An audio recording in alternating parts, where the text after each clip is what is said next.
Okay, we're live. Hi, Rob. Welcome to the Onward podcast. Thank you so much. I'm really excited to be here and talking with you. We've had this scheduled for a while, but the timing was perfect because your book, Next Job, Best Job, which you have right behind you, just came out last week. And this is a great way to advertise it and talk about your book, especially now that there's so many people kind of looking for jobs or thinking about, do I want to keep my current job or what do I want to do for a job? So this is good timing. Yeah, it just somehow became front page news the last few weeks, and I think that's called luck. I never used to believe in it, but now I believe in it a little bit more. That's great timing. So I'm just going to read a little bit about you. You're a headhunter. You're also a management executive and author, a podcaster and entrepreneur. And you founded Rob Barnett Media, and you've discovered and hired and led lots of talented creators and executives in management roles at like MTV and VH1 and Audible, Amazon. And we were just talking where you had listened to one of my episodes and you learned that I liked the show Portlandia, and you happen to know the person who helped put that show together. Yes, a lovely coincidence. Yeah. It's like, oh, I saw you like that show, and that thing. This makes me smile. It's good twisted comedy. Oh, I love that show. And then you were also president of programming at CBS Radio. You've had a lot of different jobs. Wore a lot of hats on this bald head. Yes. So tell us a story about how you became a headhunter. Because I just remember reading that someone asked you, "Are you a headhunter?" when you're on the phone, and you're like, "Well, yes, I am." That's it. That's what happened. I mean, look, after a really fun trip, a run through radio and TV and video and film and you name it, I was doing it. I got to the beginning of 2018 and I got stuck. I mean, bad stuck, the kind of stuck where emails weren't being responded to. And I thought I was going on some of the best interviews I'd given in my life, and I was getting crickets. And it was freaking me out. I was getting really concerned. And, you know, if I could get people to tell me the truth, because usually when you don't get a job, they tell you, Emily, we've decided to go in another direction. You know, that's sometimes all you get. And I always feel like the least they could do when they don't pick you for the job is just give you a little something to help you figure out how to do a little bit better next time. You don't usually want to do that. Why don't people? It makes them uncomfortable. They don't want. They're like, yeah, you know, or there's some secret reason that's a little off color and something they're not supposed to say. You know, like you're too old, you're too bald. You know, I mean, sometimes if I could squeeze it out of them, you'd get things like, you know, we really think you're amazing, but you're overqualified for this position. I got a lot of what I used to call the two police, your TOO this or your TOO that. Nevertheless, I was really starting to run out of ideas. And one morning I grabbed that iPhone, I pressed record, and I decided to make a short video and just talk spontaneously. No notes, no script, no nothing. And I just said, look, what I'm about to say is not unique. There are a lot of my friends that are in this boat. So let's at least get our heads together and see if we can't come up with some new ideas to break through and figure out how to stop being at home. You know, what drove me crazy 3 years before COVID was this idea of these four walls being getting smaller and smaller. It was very scary. So I posted the video before I could get scared about how dumb it was. And I put it on LinkedIn and Facebook, just those two platforms, first thing in the morning. And by the evening, there were just tons of comments and views. And it pushed me back. And I thought, well, I guess I struck a nerve. I better do this again. And I woke up the next day. So after about a week and a half, as you said, a man called up and said, look, I met you at MTV a long time ago, and I'm watching these videos. I love what you're doing. I need to hire a chief operating officer. You're a headhunter, right? And I said, yes. That's what I am. That is exactly what I am. And I Googled the rest because, now it's just like brushing our teeth that you and I are talking to each other on video. 3 years ago, this was not a thing, right? So I'm just talking to the guy on that thing called the phone. And I mute the call and I start researching headhunter, recruiter, commission, fee. And I tried to get a master class in about 30 seconds on what the heck is that about and how can I just sound convincing enough to get it. And how did you have the confidence to do that? Because he hired you as a headhunter and you weren't a headhunter. He hired me. Yeah. Did you find somebody for him? I did. This story has kind of a dark ending that I don't put in the book, but God bless this guy. He gave me the keys to my future.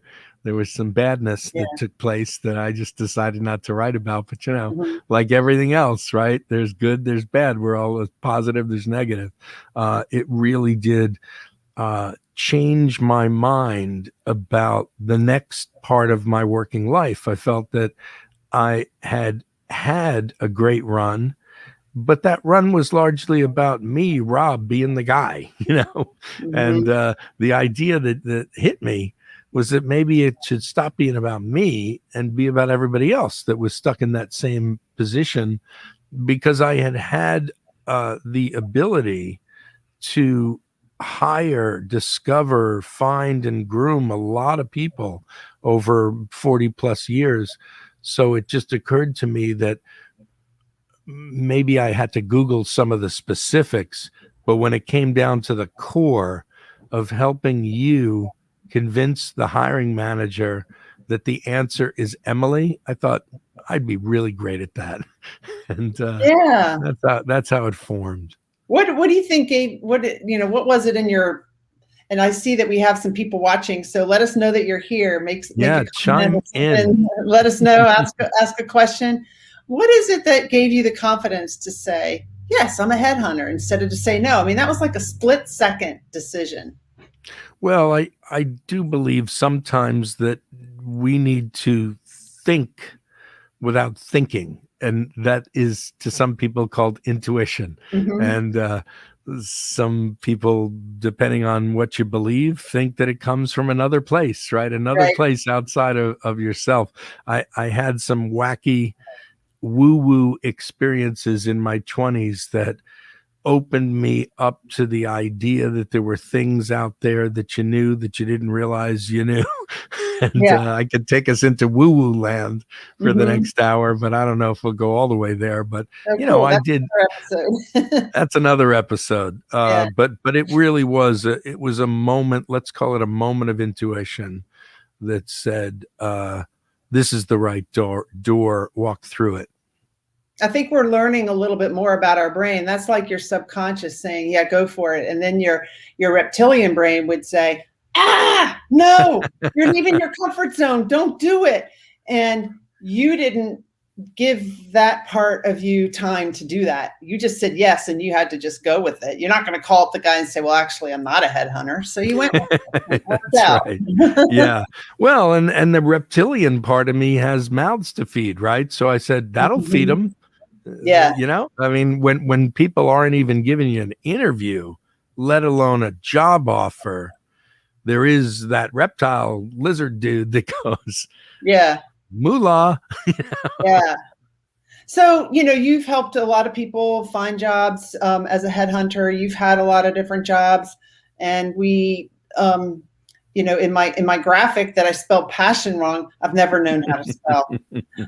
But anyway, in that graphic for this event, I said, this is about like, how do you turn your passion into your career? What would you recommend to somebody looking for a job? Should you really follow your dream, or should you go with something that's safe, or, is it dependent on the situation? Well, ever since I was young, I really question this idea that you're supposed to have this stable, safe, secure job and keep your dreams, if you're lucky, for maybe a little bit on Saturdays and Sundays and holidays. I didn't think that way. I thought from a very young age that if you and I are going to spend as many hours a day doing the thing called work, it better be something that really lights you up and makes you feel like you're on the right path.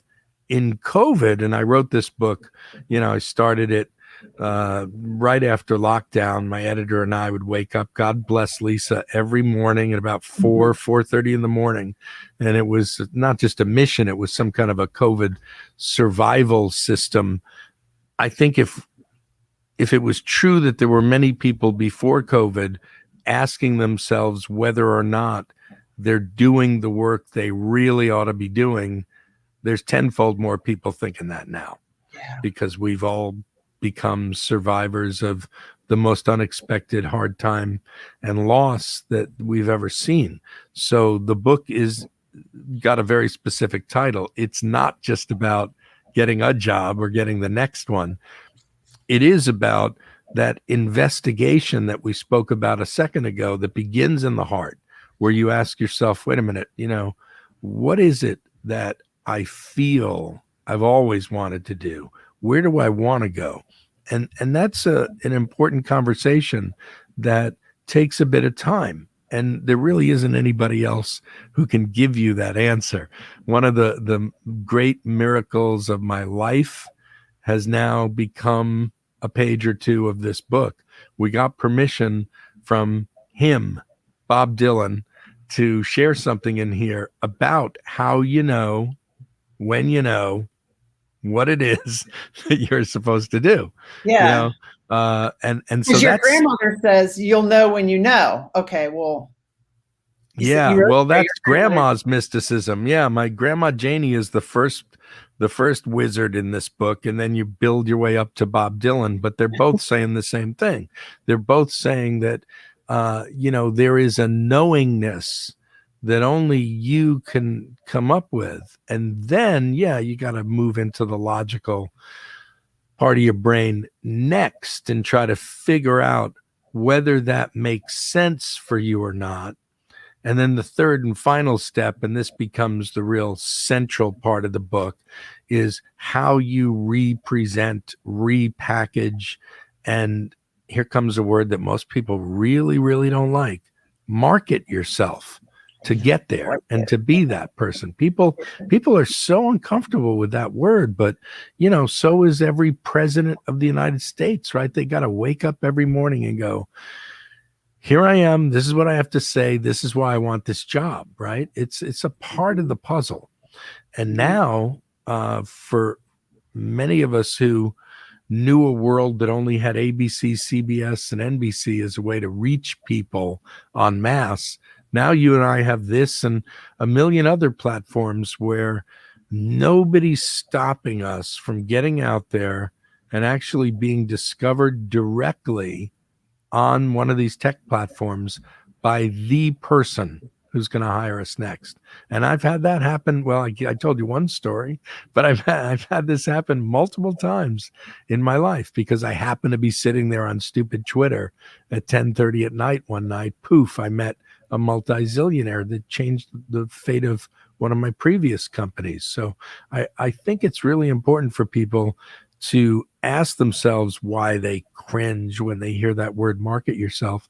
And if, you can come up with a way to really skyrocket your career into a phase that gives you more financial freedom and more satisfaction in your life, then what's so horrible about pumping something out on LinkedIn for 5 minutes?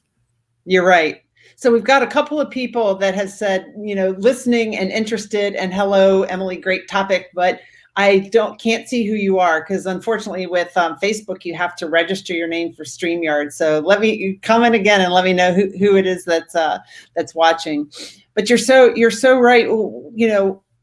I think some of us, I know me, I had when I retired from the Navy, I'd forgotten how to dream. I had put everyone and everything else before me. It's like, well, who am I and what do I want? I don't even know. And like you said, it takes time. So don't expect to just ask that question and know the answer. A lot of people, it takes some deep introspection. And that's, something that I think you coach people on. I coach people on that in the Onward Movement in my coaching program too.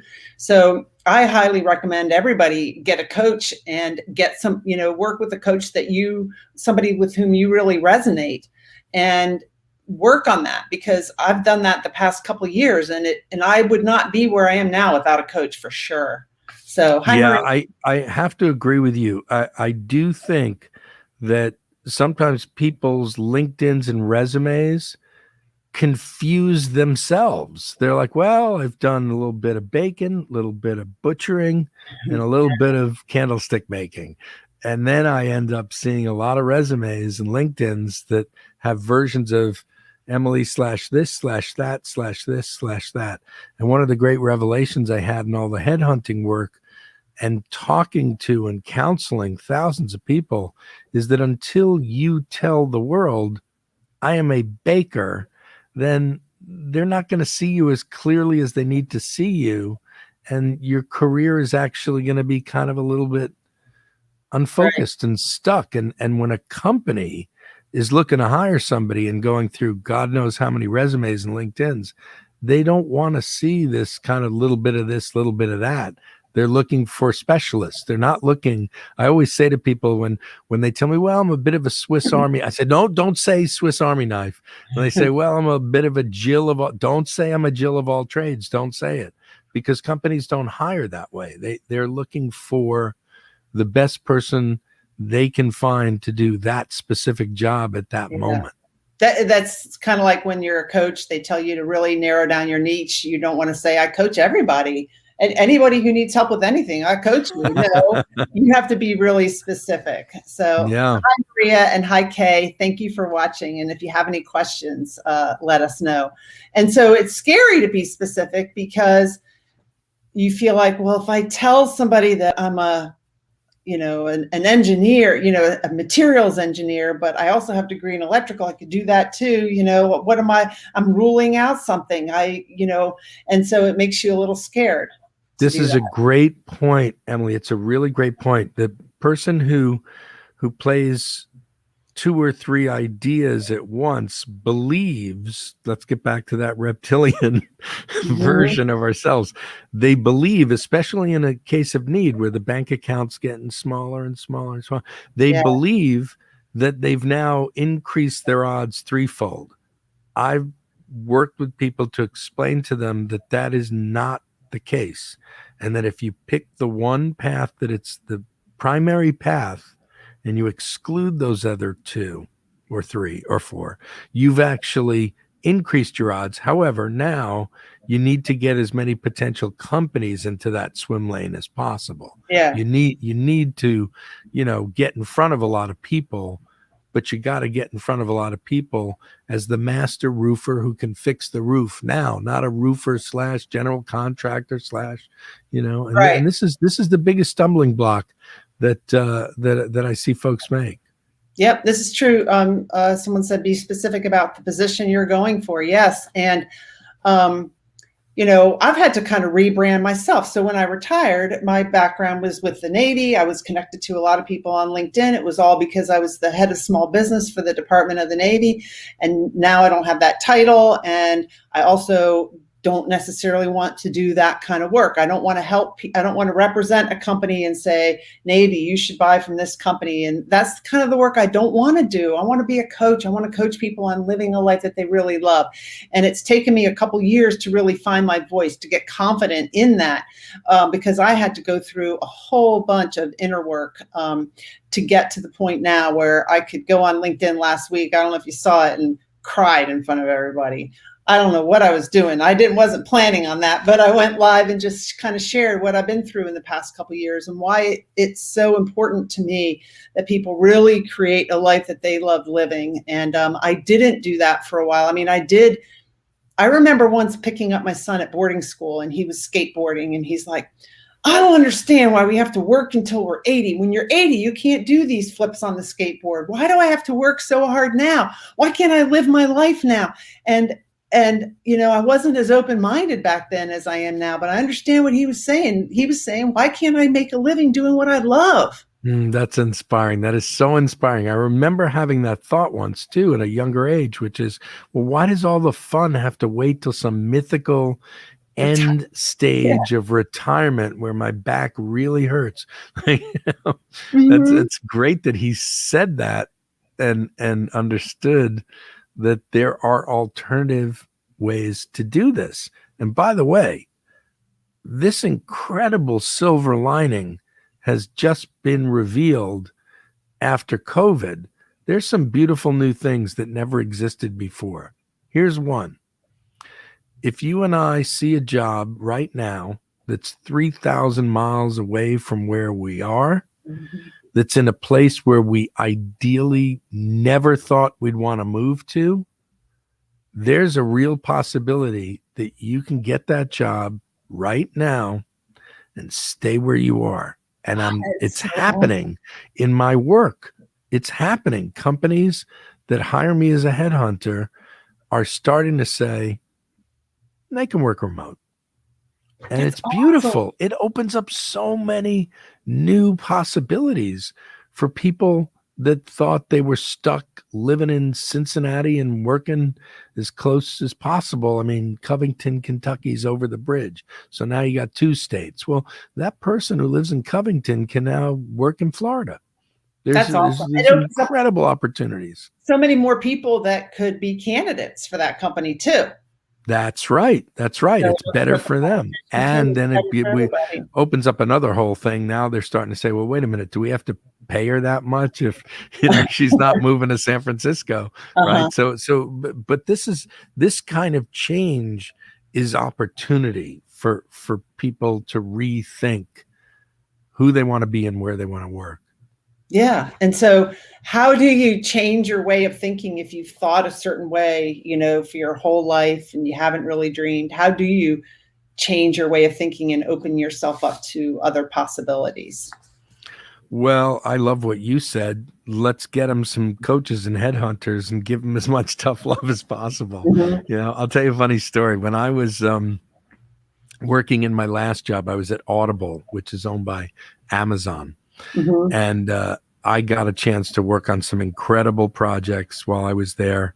I worked with our president on the book that he wrote for his son, Bo, and I talk about that in the book. But now I'm going to go in another wacky direction. Rather than tell you about my friend Joe, I'm going to tell you about a woman named Esther Perel.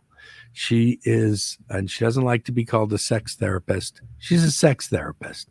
And it was fascinating meeting her and understanding how she works with couples and helps them and teaches them.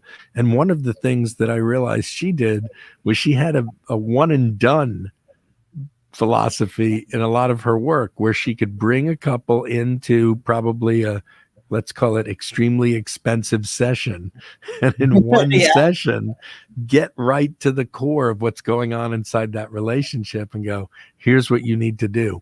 And I was incredibly inspired by that idea, because it really does come down for all of us to this powerful moment when you make a decision. I simplify it in the book. I say, hey, if it's Sunday, I gotta have an everything bagel and cream cheese. I have to. It's in my DNA, right? So Sunday morning, I make a decision. I know where the bagel store is. I go there, right? And I get it. We open up the chapter in the book that's called Your North Star with this incredible, magical moment in my life. I spent a whole day with George Harrison. And George on that day performed a song for us that he was just working out at the time. The song didn't come out until years after he passed, but it was called Any Road. And the main line from that song is, if you don't know where you're going, any road will take you there. And so you turn that upside down and say, if I know where I want to head, if I say I am a headhunter, then even for the people who love me the most, it helps them help me. Now it's crystal clear. People either need professional Rob or they don't. It's not, hey, he's a great guy. He's talented at so many things. I'll keep you in mind if I hear of anything. All those niceties that people say to you when they actually love you and you're out of work end up being sometimes these generalities that don't help you because We've got to help you. Yeah, you haven't said to them, guess what? I'm the new Emily. This is where it's at. This is what I'm doing now. And now they can get on that train or not, but it's clear. Mm-hmm. So here's a question. Gary Shrout, I used to work with him at the Naval Air Systems Command. His daughter, Katie, is saying, how do I reach Rob about headhunting? Get in here, Gary. Tell Katie to reach me. Everything that we do is at robbarnettmedia.com. And Emily's been good enough to put the URL there. But, you know, my core philosophy about the way the business model works is that ideally the companies pay me, right? They bring me in as an exclusive retained headhunter, and I'm paid by the company to get your daughter a job. That's the A game. And so I believe that I should give away as much as I can for free, or in this case, $27 for the book. You know, I give away as much as I possibly can for free every single day. We make a video every day. We send out an email every Sunday morning, which has got a whole lot of free help in there for people. Anyone can go into that website, upload all their information, and apply to jobs that you'll end up getting placed in without spending a dime. We don't insist that job seekers pay us ever, ever, ever. However, there's a part of the website that we call sessions, and there we do offer an a la carte menu of ways to work with folks one-on-one and help do some of the real specific work that we're talking about tonight, which is reshaping, rewriting all those materials that you need to be seen clearly by the folks that are going to hire you. Mm-hmm. You have a lot of good tips in your book, like about how to make sure your LinkedIn profile's right, good, and how people don't use that back picture. It's amazing. LinkedIn. I realize that 99% of the people know what a cover photo is on Facebook. Everybody uses it, and hardly anybody uses it on LinkedIn. Right. And it makes this completely strong impression if you put not just an image there, but the right one. People go all Georgia O'Keeffe and stuff. And I go, no, don't put Georgia up there. Put something that reinforces your professional brand. Yeah. Yeah. So tell us some more things that people can get out of the book. Like, why should they buy it? Well, I think it's fair to say that the book is split into 3 distinct parts. Part 1 really deals with the emotional and sometimes quite painful part of losing your job. This is something that is one of the most common illnesses. We all share this. It's happened to just about all of us. That moment where they go, Emily, can I talk to you for a minute? Yeah. And I love this line. What I'm about to say is not personal. It's just business. But when that rug gets pulled out, it makes everything that follows very, very difficult, because I've seen, and this has happened in my life more times than I wish, and I've seen this happen to so many friends. The most confident, successful people in the world can really have a hard time regaining their confidence, their strength, and their focus when a job is ripped away, or when you've suffered so much under a bad boss. That's probably going to be my next book. When you suffer so much under bad management, it can really rock your world in a bad way. So the beginning part of the book is about healing some of that angst and pain, and then beginning in part 2, as we said, with help from these unknown dudes, George Harrison, Bob Dylan, Keith Richards, with help from some of my heroes to try to really come up with that answer in the middle section of the book. What are you? Who are you? What are you supposed to be doing? And then in the final part, we get real prescriptive, as you say, and we go point by point by point. What is a cover letter? Why do they all sound like they're written by robots without a soul?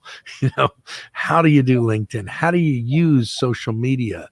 One thing I saw when I was doing my Emily homework, which I think is fantastic, is that you put a tribe together. I think you said it was on Sundays where you got a group of people together and started holding each other accountable for how to do podcasts. I saw you say that. Oh yeah, I was in I was in a group. It was a mastermind. Yeah. Podcasting. Yeah, I think having a mastermind and accountability group is so key, because you are like, the people you hang out with, that they can impact your mental attitude. And so hanging around a tribe of people who believes in your goals, understands what your goals are, can tell you when you're like, Emily, you're making excuses or whatever, help each other out. Yeah, I think that's really important. It's really important because you cover that in the book, having a tribe. Job search can be very, very lonely. I mean, we all just understood a hell of a lot about loneliness for this whole terrible period that we've come through, but job search is one of the loneliest places there is. And so I do think it's very important to find a group of people that you trust, that know you well, and that can frankly help you get the intros that you're going to need. Like an episode of The Sopranos, somebody's got to vouch for you to get a job, to get an interview. I've been begging people to stop this sad process of uploading cold resumes and cover letters to Nowhereville on LinkedIn or any job site, because it's not enough. When I was working at Amazon, how many resumes you think they get for every job? The odds are insane. So you have to play the game that we now call the 1 degree of Kevin Bacon, and take the time to find somebody inside that company. And at the risk of offending some of your audience, not HR. God bless them. God bless them. We need them to take care of our health and welfare. They are not always the best recruiters. They're slow. They're too slow. And they're not the decision maker. They're the gatekeeper between the job seeker and the hiring manager. So we spend a bunch of time in the book talking about ways to get to the hiring manager, to end run the gatekeepers. I think we have a question. Yeah, we have a question. Do you think millennials have a different reaction to losing a job versus other generations due to expectations of what a job means to them? That is a great question. For 10 years, from 2006 to 2016, I ran my own wacky startup. I guess once you get past 4 or 5 years, you don't call it a startup anymore. You call it a real company. And the real company had a wacky name. We were called My Damn Channel. And about 5 or 6 years before Amazon and Netflix, we were making original series. We were pioneering. We didn't have hundreds of millions of dollars. I had little bits of money. And, as a 40-something-year-old guy, my staff were all 20-something. And it was a really great experience understanding what's behind this question and realizing that folks in my generation had the DNA from our moms and dads and grandparents that said, you're supposed to have a long-lasting, secure, stable, full-time, high-paying job.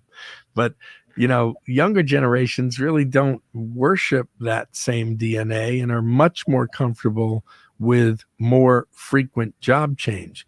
Well, those folks are now luckier than all of us who still have that sort of, I want security, I want to work, I want my next job. People say this to me all the time. They go, I want my next job to last 10 years. And I unfortunately have to say, well, it won't, because we did a lot of research for this book, and the research proves that the new stable, secure, long-lasting job in the US of A is 4 years. That's the average. Wow. So millennials actually have a jump on folks that are older because they're used to looking for something better and not being so freaked out every time you get to a moment where either decided on without your power, right, outside your power, or on your own. You just say, you know what? Had enough, time for the next thing. That flexibility is a superpower. Well, that's a superpower that companies, employers need to recognize too, right? Someone made a comment here about how talent management has changed. It's really, I think that we got to look at the fact that, keeping employees is really important, because that turnover costs money, even though, it just costs money, right? You got to train somebody, you got to hire somebody, you got to pay for Rob Barnett to go find you another person to employ. No, that's a great point. That's a great point. Investing in employees is important. Have you seen that change, like companies, any changes in the way they manage their talent? Yes, it's fascinating to see that companies are now going out of their way to offer people incentives to make that easier. I don't want to reveal the specific name of the company, but I worked with a place recently that offered their employees, this number is just staggering and mystical, and it blew my mind, 33 days off during the year. It's like, what? How many? Really? And they broke it all down with like holidays, personal days off, sick days, and all the rest. But you know what? There was something beautiful about being able to offer that to my candidates. And I think the company had the wisdom to realize that, this Dolly Parton 9 to 5 thing, that's not really true anymore, because we're all addicted to the Steve Jobs machine. And sometimes because we're on our phones, we're working 13, 14, 15 hours a day anyway. Right. So companies are starting to offer people not just that flexibility we spoke about earlier with location, but they're all also starting to relax a little bit on time off, so that it's not just those, 2 little weeks of vacation and, Christmas and New Year's. It's there are some more perks that are starting to pop up, because companies, as you say, realize that there is a need to try to keep their employees a bit happy. Yeah. What do you recommend to somebody who has a gap in their resume? Oh, it's a great question. Gaps really freak people out and they get real nervous about it. So we have some strategies in the book to help people fill those gaps. One of the things that we recommend is simply called hang a shingle. So I'll give you a specific example to paint this picture for folks that are with us and listening. If you lost your job in 2018 and you've been kind of sort of doing this and that for the last 3 years between 2018 and 2021, leaving the top of that experience section on your resume blank is not going to help you look like the strongest candidate. So let's say the job that you left in 2018 was in audience research. Let's say you're a researcher. And now let's say that even though you have not had a full-time job for the last 3 years, you have been able to pick up a couple of projects doing the voodoo that you do. In that case, if your name is, Ann Smith, then I recommend, AS Research Inc. You just pull it out of thin air and put that up there and hang that shingle. And then if you've done a couple of projects that reinforce that you have been active doing that audience research that you do, you're not lying, but you're definitely putting it in the best light, right? And you're also showing that you're not afraid to wear that entrepreneur's badge of honor, because it's something that is, companies really like it when somebody is proudly out on their own, having a find business, get business, maintain business. That's a badge of honor, instead of leaving it blank and going, well, I haven't had a job for 3 years. Yeah, that's a good point. Well, I'll ask this for my daughter. So what if you were taking care of a sick relative for that whole time? You were a caregiver. Yes, that's well, look, my mom raised me never to tell a lie. My dad would be the guy to always say, spin it, spin it, spin it. So I don't think that I would put that on the resume if, let's say, I'm going to stick with this audience research person, but now I'm going to try and just encourage you all a little bit. My best friend's name is Mike. This is true. Mike lives in Detroit. We've been best friends since we were, college roommates. If Mike had a project that we were talking about and I was giving him advice on that project and Mike was not paying me $100,000 for that advice, it is a fact that I've been developing this project in Detroit with this person who has a job, who has a company, right? Use it and talk about it. Now, in that interview, it's up to you if you want to, go there, if you're comfortable in the interview starting to talk about, things that are personal and that are off your, core professional path that caused that gap. I don't think you're, killing anybody by telling the truth. But again, I just want to encourage people to put some packaging behind those projects that you're doing and present yourself in the best light. Yeah. Because it really is like a dating site, right? People are just looking at these LinkedIns and going swipe, swipe, swipe, swipe, swipe, swipe, right? So if you just, you got goose eggs up there, it's not going to help you. Not going to help. Okay. It took me a while to figure out I could move the camera a little bit. So I did. I changed the view. All right. What about the term freelance? Yes. Well, this person is right in this same place that we're at right now on this same topic. I don't think that words like freelance or consultant or part-time, I see people putting all that on LinkedIn and on resumes. I just don't think they're the strongest words, right? Just do what you're doing, right? If I worked in television for a long time. And so, if I'm a producer creating a television show, and I happen to be doing it in a full-time job with healthcare, I'm a producer on a television show. If it turns out that they're only using me for the X number of months that show exists, and they're not paying me full-time and they're not giving me health benefits, I'm still a producer of a television show. So to answer your question, I think it's stronger to just simply say what it is you're doing than to kind of take some of the power out of it by saying, I'm part-time, I'm a consultant, I'm freelance. I just think it's stronger to say what you're actually doing, sell it in the best light possible. Mm-hmm. Yeah, that's really good advice. Do you find that, I don't know if you can break this down by gender or not, but it seems to me that women are less likely to, I would term it as brag, but it's not bragging, but to brand yourself and to put yourself out there. Personally, I've had to deal with that myself, but it's not bragging, but I can't bring you evidence that in my experience that it breaks down too differently based on gender. I honestly feel that most people that I talk to, even some of the most accomplished ones, tend to feel like there's something dirty about it. I'm just not that kind of person. And if somebody's really stuck out of work and they're really concerned and they say that, I say, well, which is better?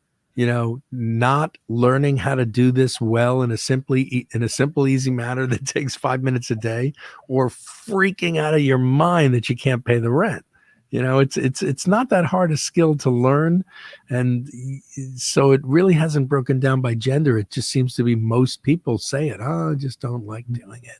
Another thing people say often is they say, well, I've never really had to do it because in fact, in the past, my friends have helped me get jobs. People say that a lot.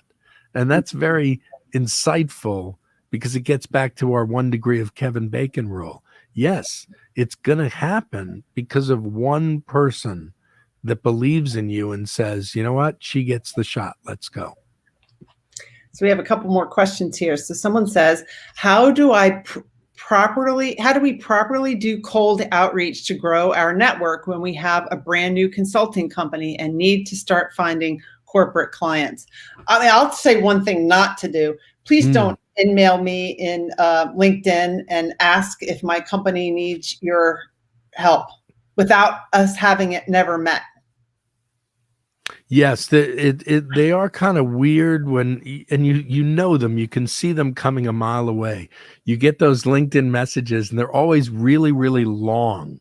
And Yeah. those are the people that are definitely taking the question that this person's asking us and doing it all in the wrong way. You know it. You just the minute you open it up and you see, have you considered a new web design? And then there's like 7,000 paragraphs. So that's the way to not do it. But here's the way to do it.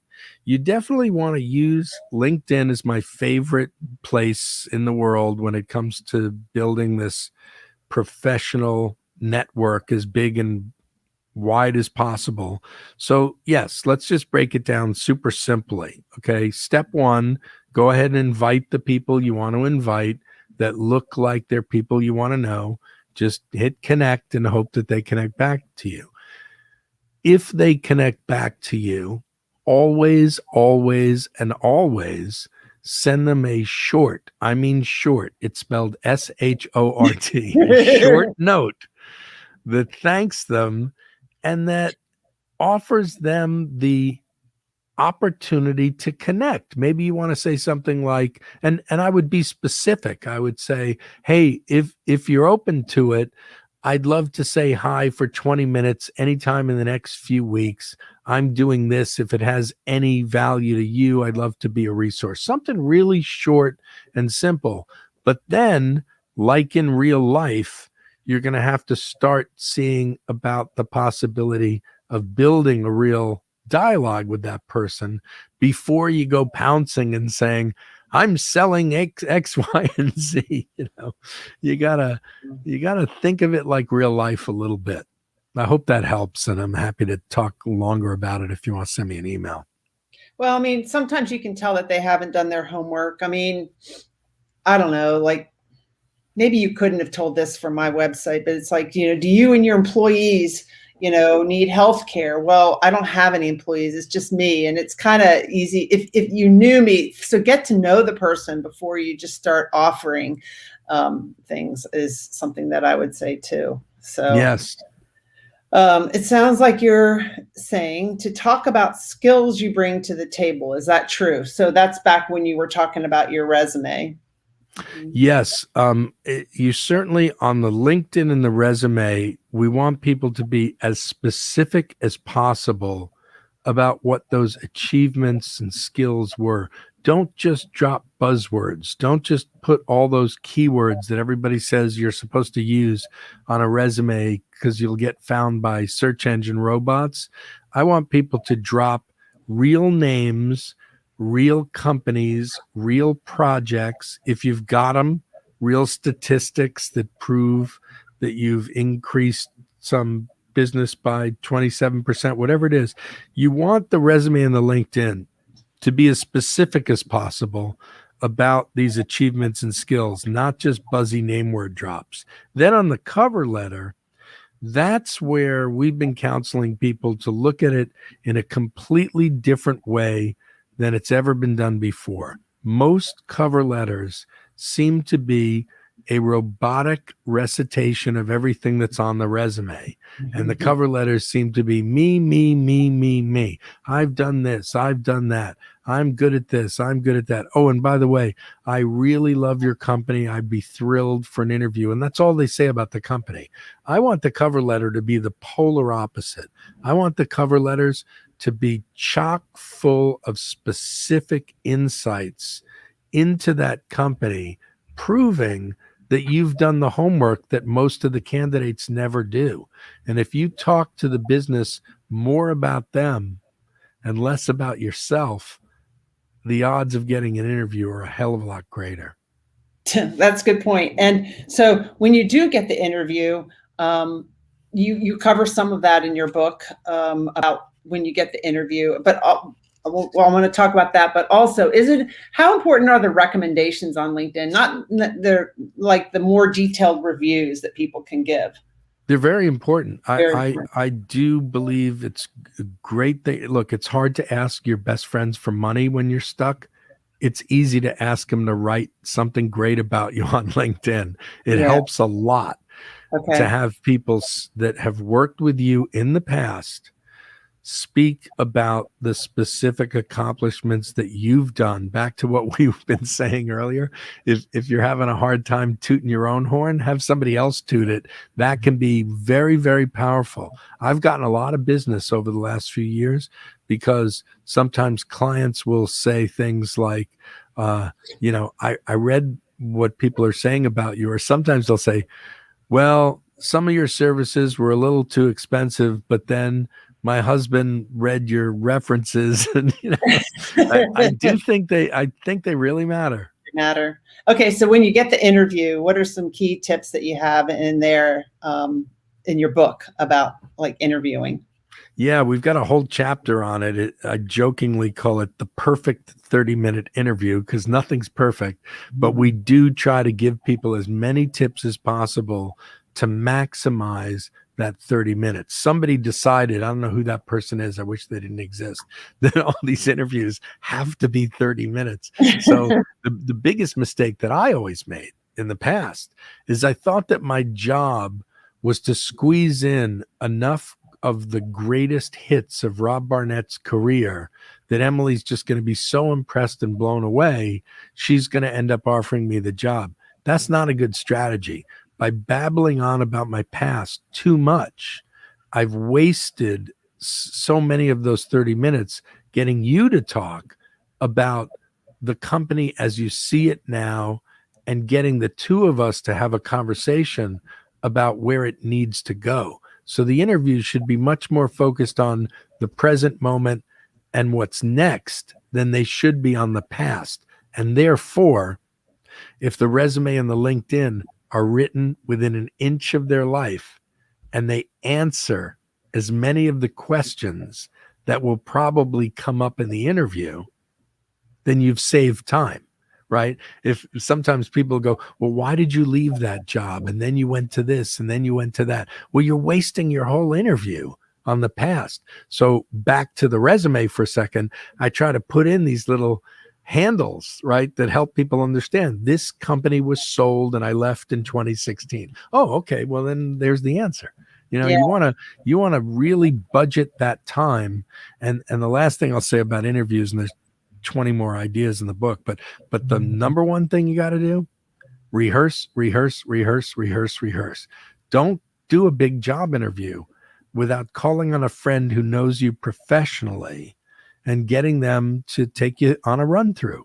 Use every baseball analogy you want, but you need the hard balls, the soft balls, the curve balls, and you need to think in advance about how you're going to answer these things. Yeah. I think you also need to think about really understand the position that you're interviewing for, because sometimes if you're not a supervisor, but you're trying to get a promotion, going to a supervisor or a team lead job, if you answer from what as being the worker bee and getting the work done, and then they ask a question, you might answer it from that perspective, but they're really looking. The answer is, how would you handle it if you were the supervisor when you're in this job? How are you going to handle it? And so you got to really answer those questions as if you're in the job, right? That's an excellent point. I couldn't agree more. Be the job. We have people writing cover letters sometimes before they've ever been asked. We're taking a big risk on some of these job searches, and our candidates are writing constructive and even critical feedback on the positions that they would be filling. This is very risky, but I swear it's been working like a charm in the last year. I've seen people come with praise and criticism, and that's brave. And that really registers. That's a lot different than butt kiss, which most people do.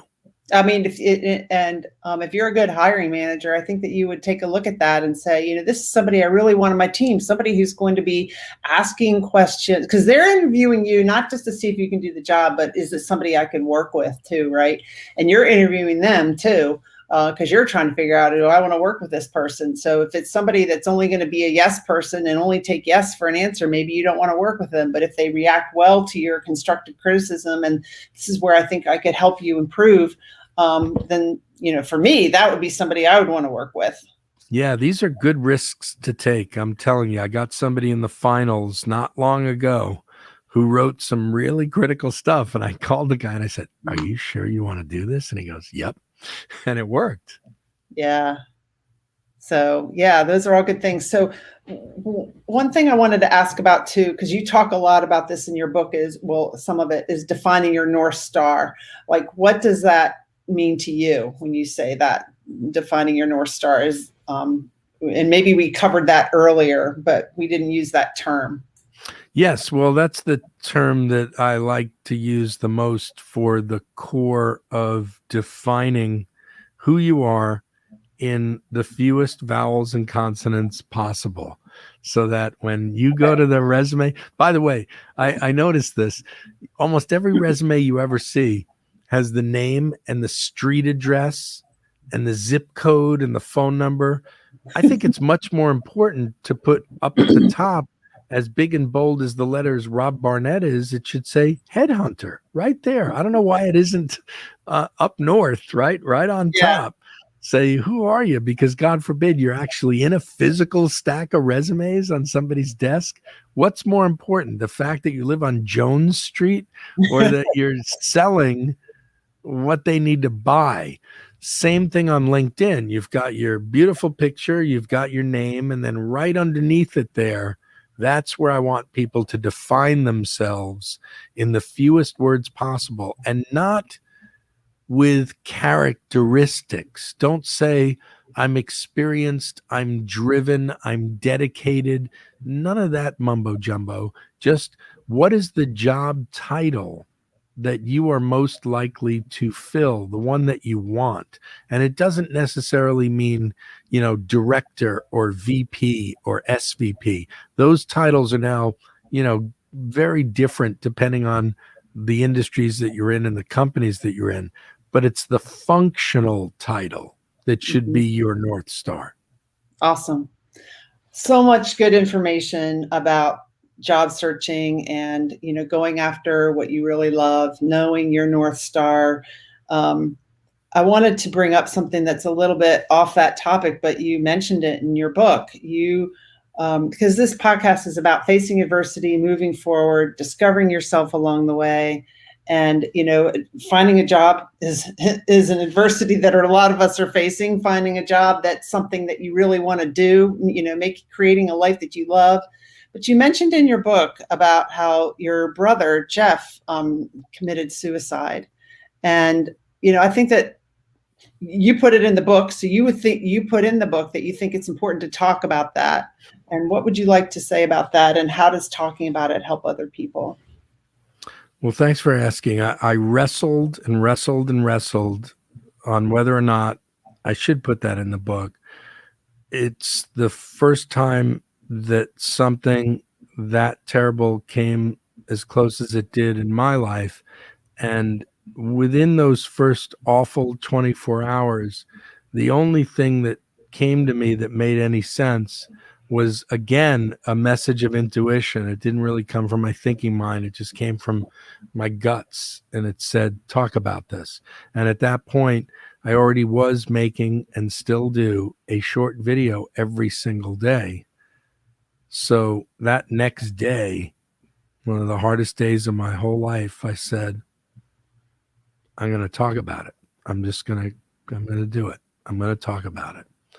And I don't remember exactly what I said, but I will remember that if on a, average day, 500, 600, 700 people, sometimes 1,000 people see the videos that I post, that day was something like 6,000 or 7,000 people.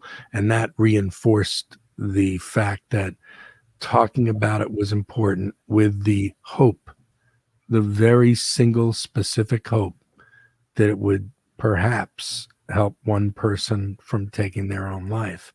When I worked with Joe Biden, his book was called Promise Me, Dad, A Year of Hope, Hardship, and Purpose. And forget what your own personal political beliefs are. Forget what you think about any positions this man's taken or not taken in his public life. Let's just talk about him as a human being that suffered constant tragedy throughout his life. And the idea of succumbing to all that pain and tragedy is one path. And then the alternative idea is taking that pain and tragedy and turning it into purpose. And what the president said to me on one of the 3 or 4 days that we spent a lot of time together was that if you were to take up some of the goals of the people in your life that you've lost and you move forward and do some of that work, he just looked at us off camera at one moment and said, that's life after death. And that was one of the most powerful things I've ever heard somebody say, who then ended up becoming, our president. He didn't think he was going to be back in 2017. He thought that was past, we were just talking, and it's a very, very powerful idea. So take what the person that passed away, like your brother Jeff, and in living your life, do something that he would have wanted to do. Yeah, I think that's a part of it. And then the other part, of course, is that, when you see folks with a tremendous amount of mental suffering, spiritual suffering, and their lives are completely stuck, this is a moment where you do need to step in and do as much as you can possibly do to help those people with professional assistance. But then, as we know, sometimes all the help in the world can't stop that from happening. Mm-hmm. Yep. Well, I really appreciate you being on the show, Rob. I think that we've gotten all of the comments. Yes, I think we've gotten all the comments. And when I end this live, just stay in the green room and we'll say goodbye and whatever. And I really appreciate you being on the Onward podcast. Thanks for having me. I really appreciate the conversation very much and look forward to diving in and listening to the rest of your shows. Okay, thank you.